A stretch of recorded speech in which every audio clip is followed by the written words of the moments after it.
Kajhani vëren që Kukhani vjen i pashoqëruar nga Qemeni në dasmen e Gorkemit dhe menjëherë ndërhyn.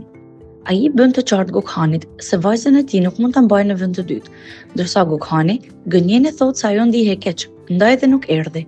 I dyzuar nëse duhet i besoj apo jo Gokhanit, Kajhani telefonon vajzën e tij disa herë, por nga mërzia ajo nuk përgjigjet. Kur kthehen në shtëpi nga dasma, Qemeni i kërkon llogari Gokhanit se pse ende nuk martohen, por ai sërish gënjen edhe Qemenin.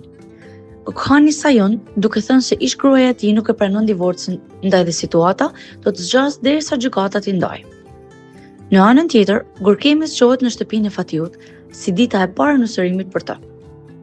Në një kohë që Pembej pandeh të ketë zgjedhur nusen perfekte për djalin, ajo përballet me një çudi të madhe, sepse Gorkemi i përgjigjet shumë ndrysh.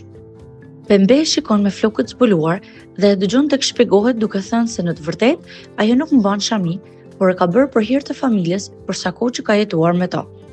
Nga shokimi, Pembej kërkon të di më tepër, por Gorkemi i bën të qartë se ajo nuk është doa dhe se nuk do e lejojë as pak të fus hundët në martesën e saj. Hapurazi, Gorkemi shton e thotë se tani më u martua, e kaloi hapin kryesor dhe nga ai moment e tutje, askush nuk duhet i ngatërohet në përkëmb, përndryshe dua t'rregoj vendin. Shokimi të Pembes i shtohet zhgënjimit që ajo përjeton kur mëson se Fati është në dieni dhe gjithashtu është dakord për stilin e jetesës që Gorkemi bën. Ajo që e lëndon më së shumti Pemben është fakti që askush nuk i qëndron në krah dhe kanë të njëjtin reagim, si Abdullahu ashtu edhe Nursema.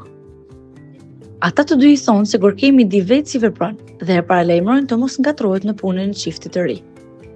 Që aty, Pembe shkon në restorant, ku do i vinë një tjetër surprizë.